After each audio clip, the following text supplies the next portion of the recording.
Hello, James Moffitt here.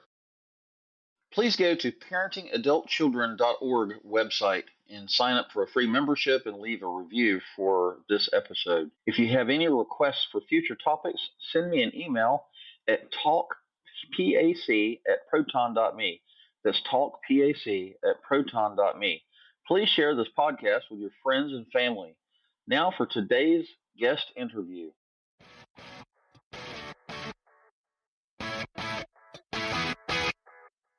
Welcome to the podcast ABCs of Parenting Adult Children. Please join us as we discuss parenting adult children and the unique struggles that it comes along with.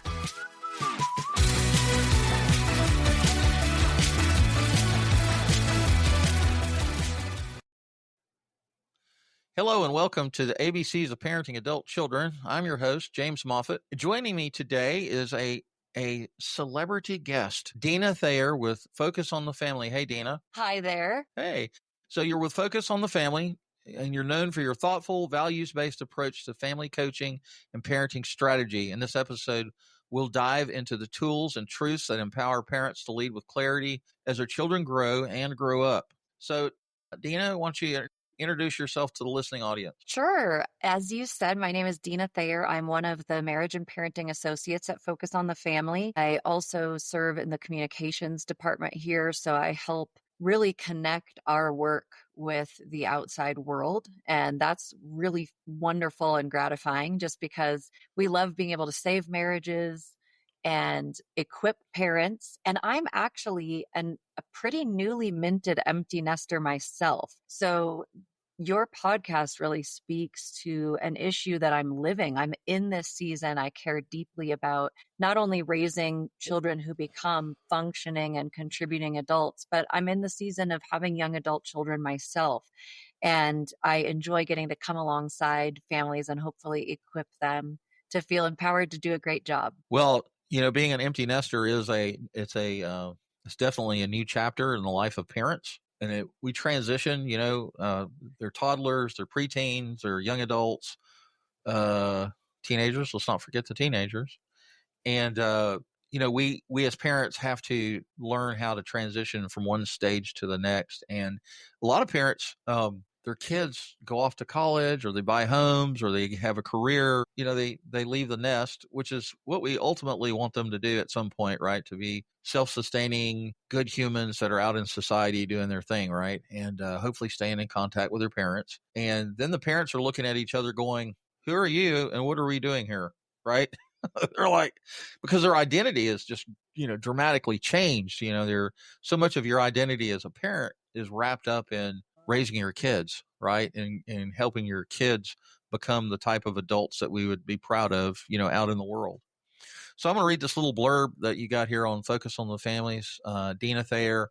Deana Thayer is a podcaster, speaker, and author with over 2 decades of experience in the marriage and parenting sphere. She originally served as a doula and childbirth educator before moving into parent coaching and podcasting, most recently appearing on Focus on the Family, Crazy Little Thing Called Marriage. For the past decade, Deana and her husband, Scott, have drawn on their step-family experience to lead blended family ministry through premarital coaching, mentoring, and small group facilitation. Deana and Scott are newly minted empty nesters with 5 young adult children. Wow, 5. That's crazy. It is a lot. And we have 5 between us. So adding the complexity of our blended family certainly made some of those teen years really special. When we met, our kids were 7, 8, 9, 10, and 12. So we really went through it. We had many years with 5 teenagers in the home. Oh my gosh. I shudder at the thought.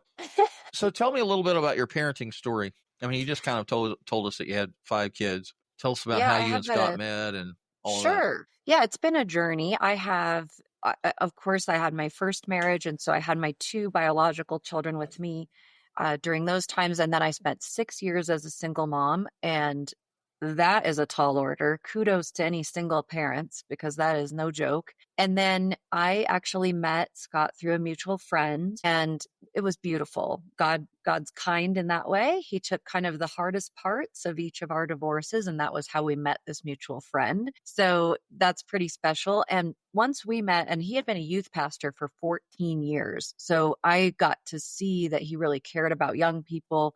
That really mattered to me as someone who was going to go into parenting with this person. Sure. And we just celebrated 13 years of marriage with a vow renewal.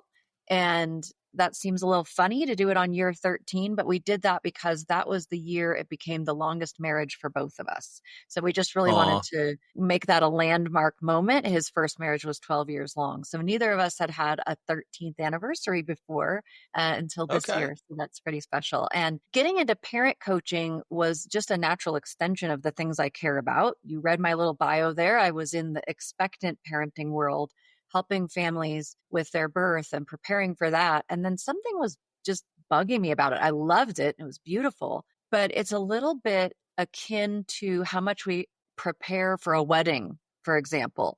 We want people to be doing premarital coaching and they plan their wedding and the flowers and all the things, but how are we helping them prepare for the marriage? And I started to feel the same way. I loved being part of birth. It was a special thing. But I thought, I really want to walk alongside people once they're parenting that little baby and helping shape it into the person that they hope they'll be when they grow up.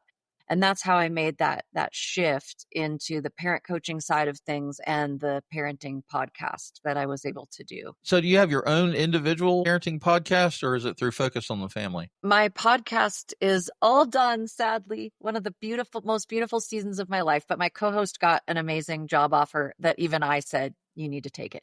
So we recorded for 5 seasons, and then we continued to pay for syndication for some time so that parents could still find the show. And It really matches what you're doing. I love what you're doing because the premise, our podcast was called Raising Adults. So the premise was, rather than raising a 30-year-old who's still on your couch playing video games, how do we parent with the future in mind, with a future-focused mindset, so that we're actually raising fully functioning, capable, contributing members of society eventually. And that's what I care greatly about. All right. Well, that's great about the podcast. After the episode, I'll get you to email me the link to it so I can share it with the listening audience. So I've got some questions that we can run through, I think. I was going to tell you, my wife and I, we've been married 35 years. And we have 4 children that left the nest one way, shape, or another, right? And I have one son that both of my last 2 children, we lost 2 of our children to complications, cancer, and other things. And so my son, Justin, and I probably shouldn't say his name on air. Anyway, I already let the cat out of the bag. But my son and my daughter were teenagers back in 2015, and they were doing the typical teenage thing, and they dropped out of high school. And of course, we freaked out about that. And we're like, oh, what are you doing? And he went on to get his GED. They both went and got their GED. And my son went to Trident Technical College and got his 2-year degree, went to College of Charleston, got his 4-year degree. Then he went to law school up in Virginia for 3 years. And now he's a practicing attorney. So we're very proud of both of them, but I'm especially proud of him and what he's done with his life and the direction he's taking it. He's doing very well for himself. So anyway, that's kind of a little bit of background on my parenting story. That's neat, because you just illustrated how most things are not worth freaking out about. Do what? You just illustrated that most things we freak out about end up over time not being worth freaking out about. Stay with us. We'll be right back. Hey there, James here, James Moffitt. I wanted to let you know about our current sponsors. These people sponsor the podcast financially and help to underwrite the cost of producing this podcast. And I want to say thank you to them. So Michael Evan Blair is with whenindoubt.spinitout.com. Richard Jones is with secondstarts.com. Addiction Recovery Program. Jonathan Nall, he's the author of Final Approach or finalapproach.com. Kenny Dupar, author of Scoundrels in Iraq. Scott Yamamura, author of Financial Epiphany. Mary Toko is a vocal advocate for vaccine education and parental rights. Andrew Ryan Profashi. Andrew Ryan Profashi is a cult and cancer survivor and the author of The War on Love. Melissa Crook is a podcast guest, and she is the insightful and compassionate host of the Feel, that's F.E.E.L. podcast. All right. Thank you for listening to this. And now back to your feature presentation. Right. Well, when they did that, my wife's a special ed teacher. She's got a master's degree. She's got a bachelor's degree. She's very highly educated, and she's been doing special ed teaching for 25, 30 years. Loves it. She's, we're both in our 60s, and we looked at her kids, and it's not like we sat around and smoked dope or had alcohol parties all night. We both worked jobs. We both went to school, after work, online school, in-person school, and so we felt like we were modeling, to our children and the things that's necessary to be successful in life, right? And when they just dropped out of high school, I was like, what? Where is this coming from? But anyway, we got past that, and they're both doing pretty good. So here's question number 1, and there will be a multiple choice exam at the end of this. No, I'm kidding. That's for you listening audience. I want to see if you're paying attention. No, I'm just kidding. So what are some of the biggest challenges parents face when their children transition into adulthood? How long is the show? I'm kidding. There's several, though, to be fair.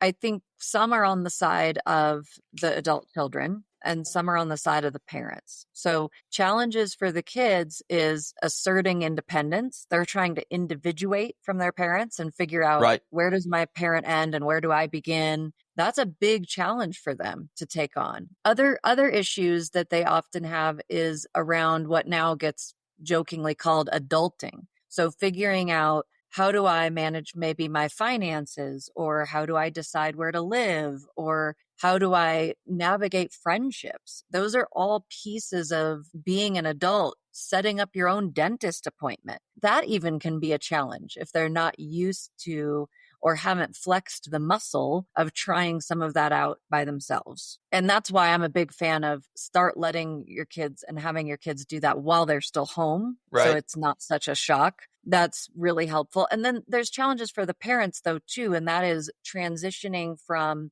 being an authority in the child's life to more of just an influence. Hopefully you will still have influence and you'll be able to speak into their life and be an important person that they would still choose to come to. But that can be a tricky transition. And I think sometimes, particularly for moms who can get their identity quite wrapped up in being a parent, that is a real challenging thing to let go of and to say, you know what, I need to move into the identity of more of a coach and not right, the authority over the child. And then we need to acknowledge that there's loss. There's actually empty nest syndrome now has been identified because there's actual grieving that takes place as parents make this transition. So those are just a couple of the challenges I see on both sides of the coin there. So what role does faith play in navigating the parent-adult-child relationship? Well, I think if you have a faith paradigm, your faith is going to play a large role because so much of this letting go process is also understanding, at least for me as a Christian, probably for people with other faith paradigms, it's also about trusting God with your child. And knowing that there's a point at which your influence may not ever end, but it really changes considerably. And so we have to be able to rest in knowing that, wow, God loves my child even more than I do, which is really hard to fathom, but to trust that because he loves them, he wants what's best for them and he's got it. And I think that for a type A person like me, that's not always easy, but I had to really work to say, part of this letting go is also entrusting my children to God's good care as they transition into early adulthood. Right. How can parents set healthy boundaries with their adult children, especially when they still live at home? The boundaries thing is probably the biggest struggle because there can be even a little bit of a power struggle between that adult child and the parent. So a couple of things that are really helpful, especially if your child is still at home, is there do have to be boundaries. Let me say that first. So you asked about how to set them. I think there's parents who would even question, do we even have to have any? Yes, you do, or it gets very muddy. Right. And the line will get too blurry over who's in charge, whose house is it. So it does have to be clear that it's your home. And I often encourage parents that I'm coaching to be bold about it's okay to have house rules. It's okay to expect courtesy. So a couple of examples with that are you could choose to have some kind of a financial component. And that might mean that you just want your child to have some skin in the game, especially if, say, they're working full time but living at home. They have an income. So even if it's just a token and it's more symbolic of adulting, charging the child rent might make some sense. We actually charged our kids rent, but set it aside and then gave it to them when they moved out. They didn't know we were doing that. But Right. we actually set it aside so they had a good little starting point to make maybe a deposit on an apartment or what have you. And yet, while they were living with us, they still had to go through the motions of, I'm paying to be here. It's not free hot water and electricity and all the things. So that's one thing that parents can consider as a boundary, some financial boundaries. Maybe in other areas, you might have your adult child contribute to the groceries or something like that. So that's one category. Another one I think falls under what I mentioned about consideration. If it's your home, certainly if you have a 24-year-old at home, it might feel really demeaning for them to have to ask you if they can go out with their friends. So maybe you remove that and say, you're allowed to tell us what's happening, but we do expect you to tell us so that we kind of know when to expect you to come home. We aren't wondering what's going on. Because let's be honest, there's something different about when your child's under your own roof and it's 2 a.m. and you haven't seen them yet. The worry is different compared to the out of sight, out of mind college student. They might be out till 2, but you didn't know it. So there is Right. just still something different about that. And I think it's okay for parents to say, as a consideration, just like you would give consideration to a housemate or a roommate, you let us know kind of when to expect you. Will you be home for dinner? Those kinds of things. That's different than asking permission, but it still really connotes some respect for the parents. Well, when we had young adults living with us, I kind of set a boundary in that, your mom and I go to work at 8 in the morning or 9 in the morning. We don't get home until 6 or 7 o'clock, depending on traffic. And I'm like, I told my kids, I said, I'll lock the doors at 11 o'clock and we go to sleep. I turn on the alarm, lock the doors.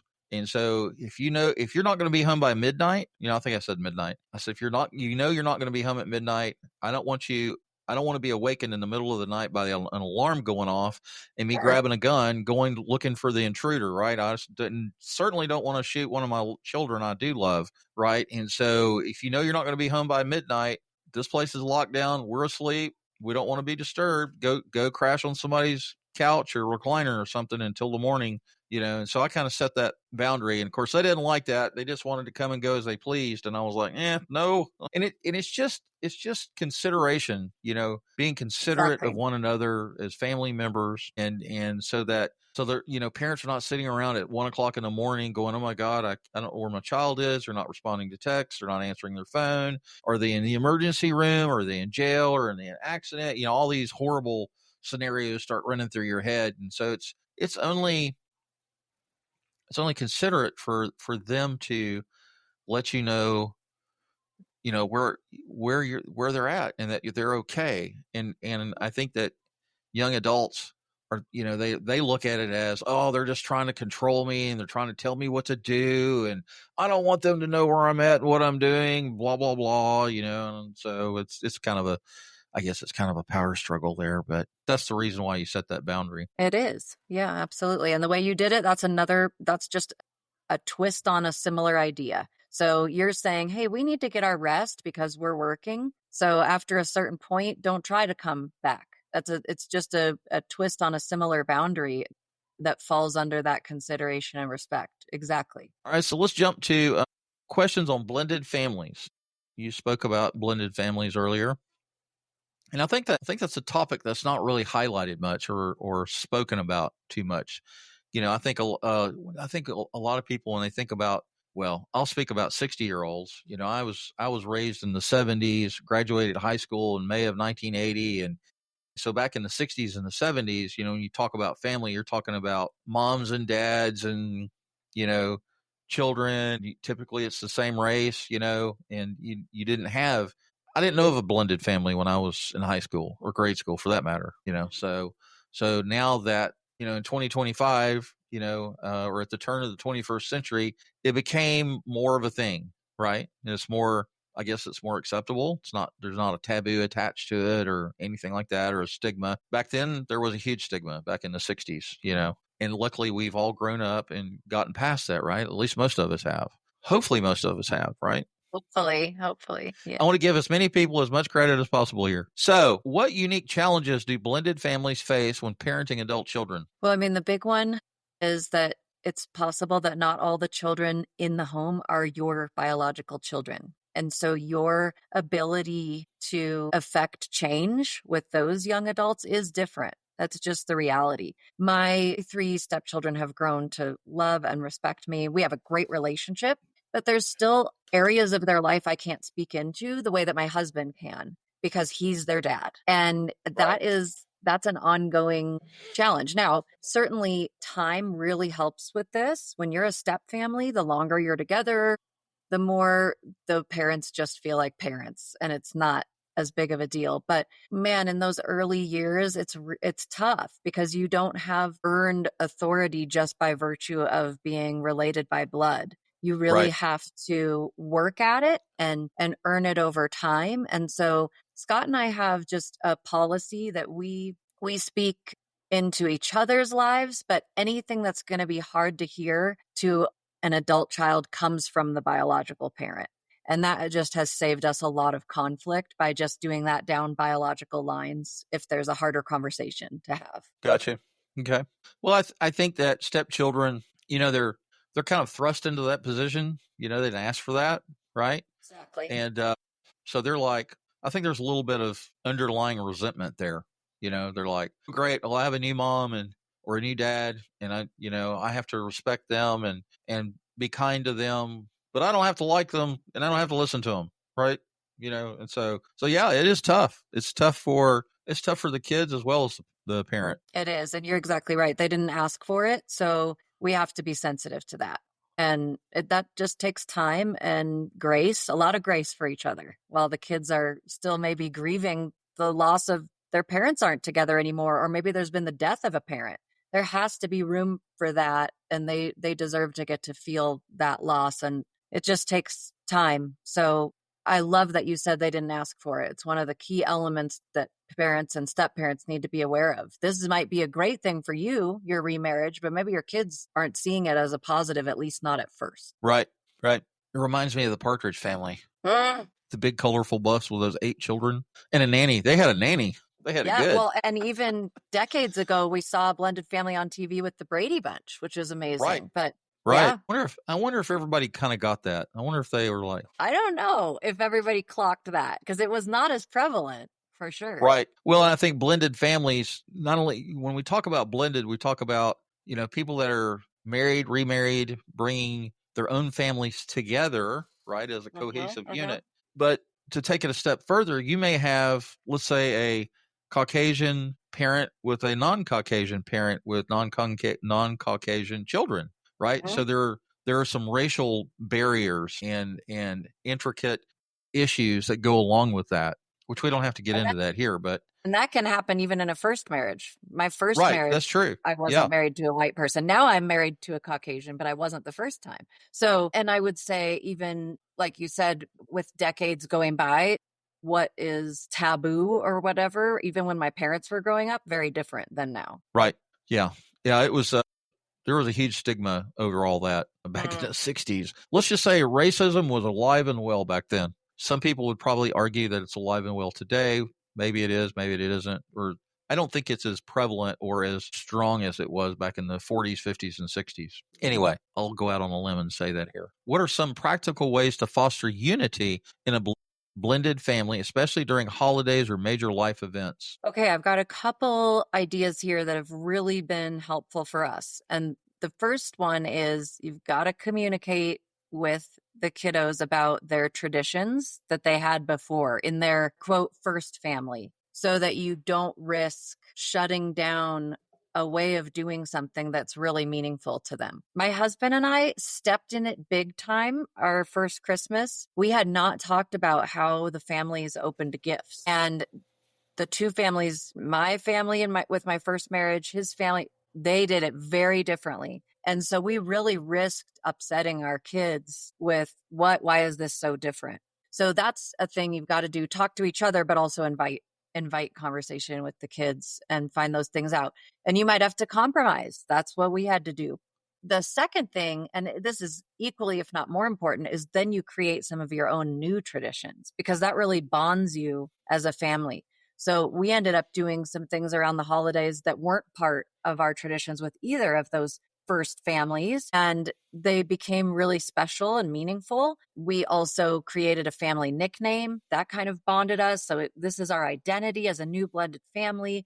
I really encourage that, whether that's just combining the last names of the two people. I've seen that done, or if you just come up with something else. But bonding is important, especially in a blended family, because you're having to manufacture it. Again, it doesn't come automatically through that blood relationship. All right, you said a family nickname. Is that something you can share? Yes. So our blended family nickname is TD7, and that's because my husband's last name is Thayer, and of course, so are his children. My biological children, their last name starts with a D, and there are 7 people in our family. So we go by TD7. It's even the name of our text thread together. Our family text thread is called TD7, and we can check in at restaurants as TD7. It just helped a lot with the bonding to have our little nickname. Yeah. And we came up with it pretty early on. So it kind of helped that's out, awesome. just solidified us. Yeah. That's cute. I never thought of that. So what inspired you to focus on intentional parenting and raising adults rather than just raising children? Well, I shared part of that motivation earlier. It was the focus so much on the lead up when I was in the birth space that started to trouble me. But the other big piece about intentional parenting for me is that if you do things with intention, it does change the trajectory of these adults that we're talking about today. If you're winging it, so to speak, when you're parenting, I think we see a lot more of failure to launch. We see kids who are a little bit unmoored when they start adulting because there weren't foundational principles laid out while they were growing up. So parents have to be really intentional about what matters to us in our family, what are our values, and then do we actually parent toward those? For instance, you could say all day long, our family really values diligence. But if you aren't modeling diligence by doing your work faithfully at your job or even around the house, whatever it might be, kids are going to notice that mismatch and they're going to say, I'm not sure that is really what's important. But if you say, for example, integrity is important to us and you model that, it makes a difference. I still remember my kids were small. I left the grocery store. I'd already checked out and I realized there was like a 12-pack of soda on the bottom part of the cart that they hadn't scanned. And I was able to give a real life example of the right thing is we're going to go back in and let them know about that because one of our family values is integrity, which means you're doing what's right even when no one's looking. So anytime we can model those things, that's called parenting with actual intention. And that's why I'm passionate about it. You've got to mean what you say and say what you mean if you're going to raise kids who become those responsible, functioning adults. Yeah. Children learn about life, primarily through watching their parents, and a lot of parents, like my parents were like, don't do as I do as I say, and that flies okay if you're a toddler or if you're, 6, 7, 8 years old. But after that, after the child gets to the point that they can actually reason and think things through, all of a sudden they're like, wait, why are there 2 sets of rules? Why are there adult rules and then there's children rules, Yep. And if you carry that on, and if you don't model, we talked about marriage and the importance of, a faith-based marriage and who the father is, who the mother is, what the roles are. And it's like, if you want your kids to understand what it means to be kind, gentle, being passionate, a person of integrity, you have to model that in your marriage, because if you don't, the kids are watching and they're like, okay.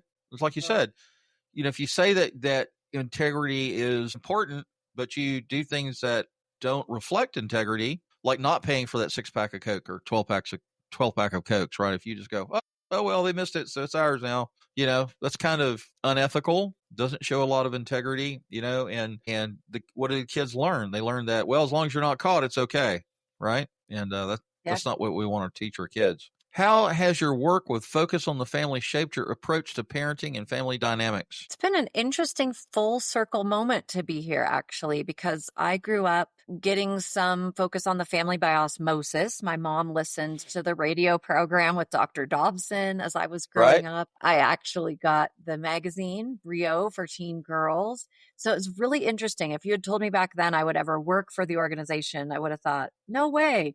And I just wouldn't have believed it. So Focus has had an impact on my life even while I was growing up. So to be here now is really special. And I would say the way that Focus has most impacted my approach to parenting is I think it's laced it with more grace, because being at Focus, I'm learning there are so many expressions even of faith-based parenting. People do it many different ways. And where we can find that common patch of grass to stand on, though, is often the why. It's the biblical worldview that we share, even if how we manifest that in our parenting looks a little different from household to household. And I think I've just grown in grace for that and seeing there's different ways to do it. I obviously have strong feelings about parenting, and I do believe there are some things that are truly best practices. But it is also nice to work in a faith-based organization and see that there's still variety. So how did you come to be part of the Focus on the Family organization or family? I moved here. I mean, that was a big part of it. I was coming from Washington State and I was moving to Colorado. So I started looking for jobs in Colorado. And of course, Focus on the Family is here. And I started looking, and I was so fortunate to find a role that really aligned my experience and my education with things that I care about. So I think that was just God's kindness as we were moving out of state to provide me with very meaningful work. Yeah, what a huge blessing, right? Yes. So talk to us a little bit about your education. Yes, my background. So why I like doing things like this, for example, is my background combines education and speaking. So my undergraduate degree is in speech communication. My master's is in education. I'm working on a doctorate in educational leadership because I care about educating couples, families, parents, and helping them, like I said at the top, feel equipped to do this well. I think sometimes parents really feel ill-equipped, and we have a real, what I call an epidemic of child-centered parenting going on in our country right now, where parents are almost afraid to parent. And I'm passionate about helping parents feel equipped to be the parent and not be nervous about that role that they've been given by God. And so my education really speaks into that, because I'm one of those rare people who does enjoy public speaking, and I care a lot about educating and equipping parents. So when I'm doing education work, even in academia, I'm not focused on the K-12 space, grade schoolers and all that. I'm looking at how do we educate adults, because I care about exactly what we're talking about today. So that's kind of how my education plays into it. All right, so let's segue into the role of parents and how the role of parents has changed, let's say from 60s and 70s on up into, the 21st century. What has happened to the parental role? How has it morphed, and how is it maybe bad? It has shifted. And I mean, I wasn't alive during some of the decades you mentioned when you were talking about racism and stuff. I wasn't around, but I can say that parenting, I think there was a lot more comfort by the overall culture with parental authority. We were just more comfortable with it. And even adult authority, I would venture to say, because it wasn't rare for me growing up to even have maybe a neighbor correct me if I wasn't doing something right.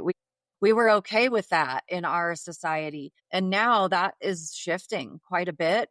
Parents do not want other adults telling their kids what to do. They don't see that as a welcome. Hey, thanks for having my back. I'm making sure my kid is behaving. It's really seen as an intrusion. And then what I spoke about a moment ago, the fear factor is really creeping in, whereas parents felt, I think, confident. Hey, I am, quote, the boss. And they didn't mind putting boundaries up, and discipline wasn't as challenging.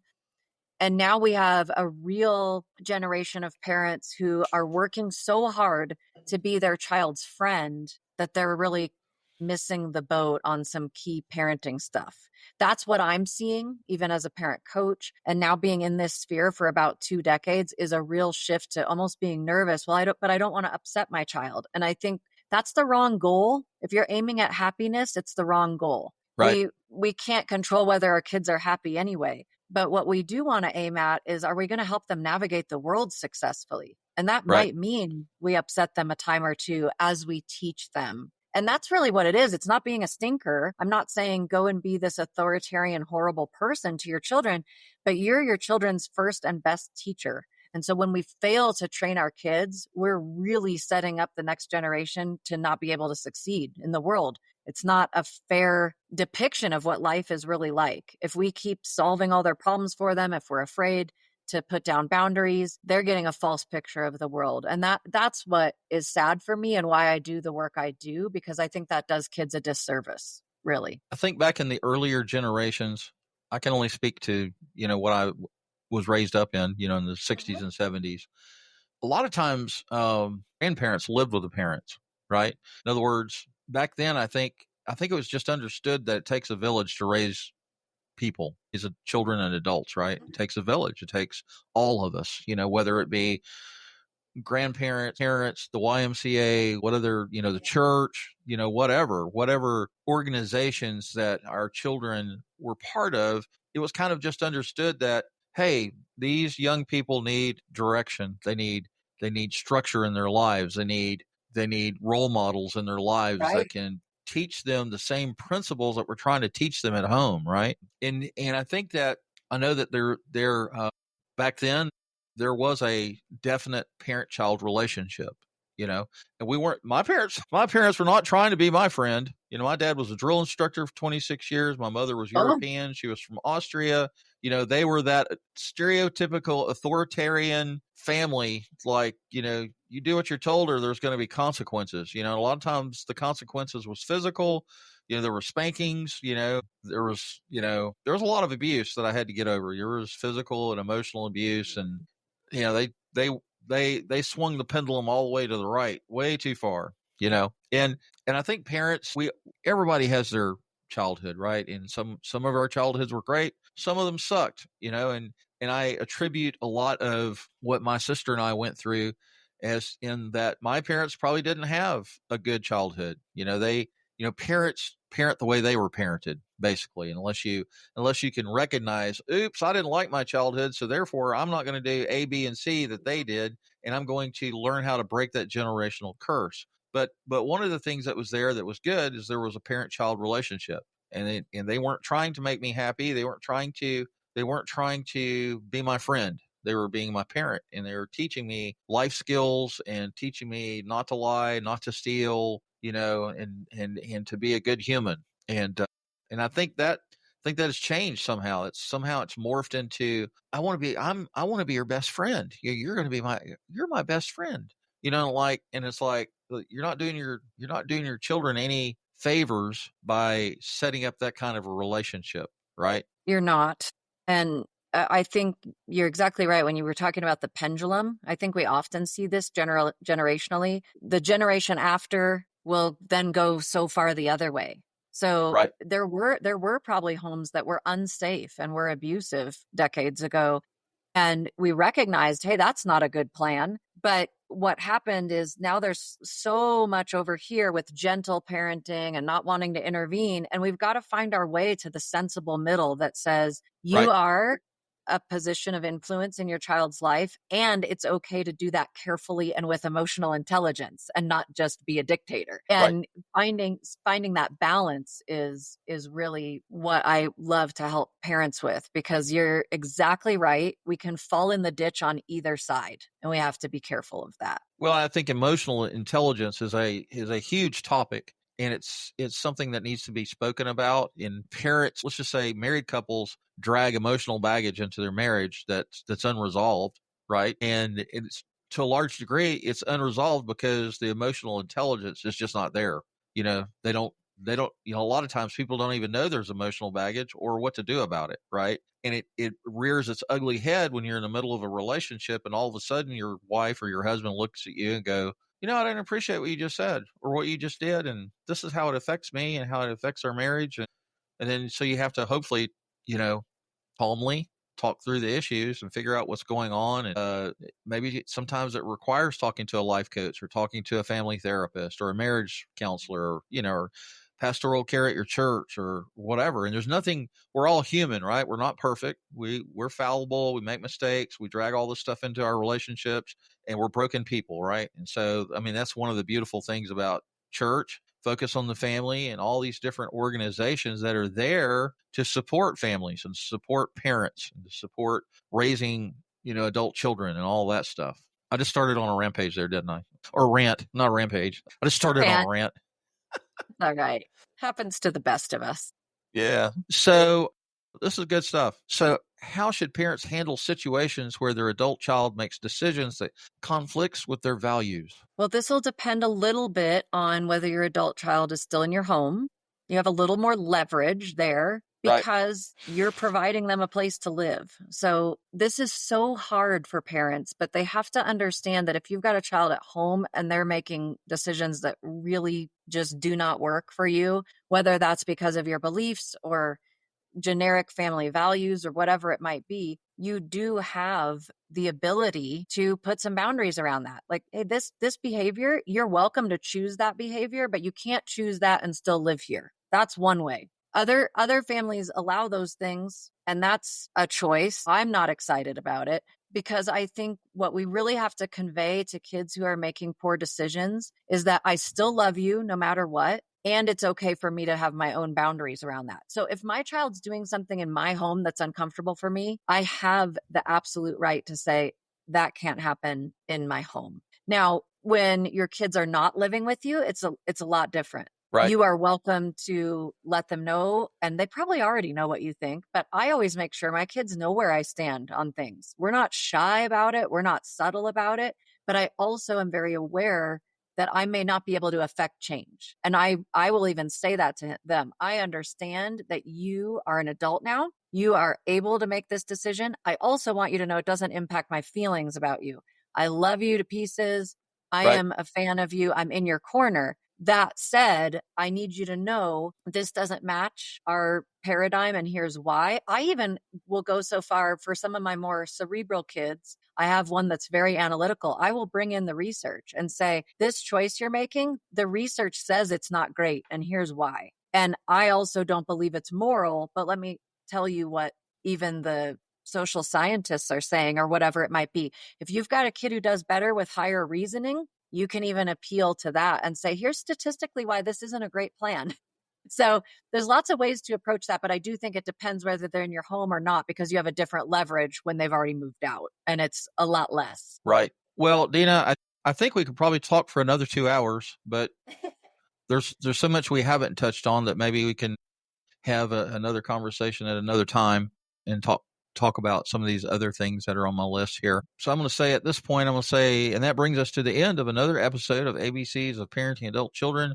Big thank you to Deana Thayer for sharing her experience, wisdom, and heart with us today. Deana's insights remind us that parenting doesn't stop when our kids grow up. It simply changes shape. If today's episode resonated with you, be sure to follow or subscribe so that you never miss an episode. And if you know someone navigating the challenges of parenting adult children, share this episode with them. It might just be what they need to hear.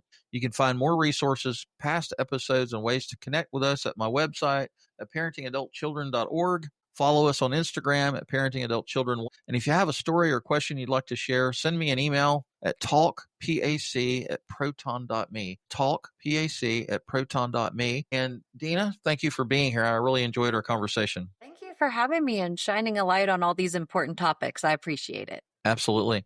And to the listening audience, I'll say thank you for the privilege of your time. Have a wonderful day. Share this episode with everybody that you know, your parents, parenting friends, family, and coworkers, right? Have a wonderful day. And thank you for being here. Thank you for listening. Bye-bye.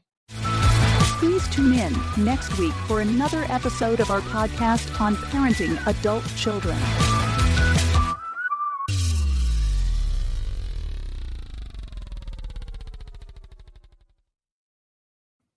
If you are the parent, mentor, friend, or relative of a young adult in recovery, please listen closely for about 90 seconds. I have some very important information for you. The current treatment system has become a revolving door relapse-ridden mess with well under a 20% success rate. It doesn't matter who's measuring it. My name is Richard Jones, and I have spent the better part of my 38-year career working with the families of young adults in recovery. Now, I am talking about young adults 17 to 25 with substance abuse issues or trouble with the law. They may need rehab, they may be currently in treatment, or they may be finishing a detox program. They may be heading toward jail or being released soon. Most recovery programs are forced and sterile. They ignore your child's natural strengths and abilities and their biggest advantage, you. Now, the three biggest problems we can solve for your family right now. First, by accident or design, the system is built on a relapse model. It offers a Band-Aid that is designed to keep you coming back instead of killing the source of the relapse at its roots. Secondly, it's built on a model of guilt and shame in order to assign blame to you and your child instead of fixing the real problem. See, the system is financially abusive.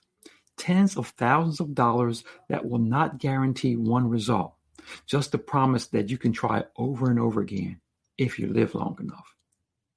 Now, it's very important for you to understand, with the right kind of determined outcome support and a clear roadmap, you can get a relapse-proof recovery without humiliation, without guilt, or being financially abused. You can also start seeing results immediately. No more blind faith reliance on an indifferent, reluctant, or burnout practitioner. You can finally take advantage of a method that works with your young adult strengths and abilities. Let us show you the only lasting way to recovery instead of the same old failed methods that most treatment systems use without regard to result or to your family's future. If you are the type of family who will not take no for an answer, the kind of family who can't afford to lose someone they lose, please consider this: stopping the frustration and fighting right away, exchanging embarrassment for pride and bragging, and saying no to being financially victimized with no promises whatsoever. If this sounds like the kind of recovery effort you and your young adult deserve, give us your name and best email address below for more information. You can also go to secondstarts.com, that's the number 2, NDSTARTS.com, and book a free 15-minute call. There is a better way for the people who care more.